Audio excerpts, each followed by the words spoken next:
નમસ્કાર, નવપ્રવાહ ગુજરાત ન્યૂઝમાં આપનું સ્વાગત છે. ચાંદોદ નગરના ભર બજારમાં આખલા યુદ્ધની જોખમી પરિસ્થિતિ વારંવાર સર્જાઈ રહી છે. ધમાલે ચડતા આખલાની સમસ્યા દૂર કરવાની કાર્યવાહી પ્રત્યે પંચાયત તંત્ર બેદરકારી દાખવી રહેતા ક્યારેક નગરજનને ઈજા કે જીવ જવાની સંભાવનાની દહેશત વ્યાપી છે.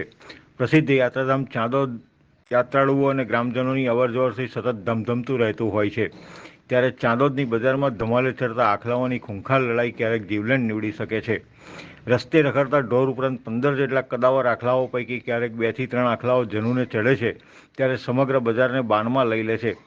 ચાંદોદના તરવાઈ ટેકરા પાસે મુખ્ય માર્ગ ઉપર 2 આખલાઓની જીવ સટોસટની આવી જ એક લડાઈ થતાં સમગ્ર રસ્તો બાનમાં લઈ લીધો હતો.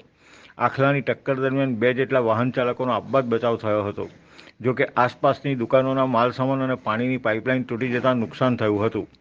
સ્થાનિક દુકાનદારો દ્વારા બાથે ચડેલા આખલાઓને છોડાવવા દંડાનો માર તેમજ પાણીનો સતત મારો પણ છોડાવી શક્યા નહોતા.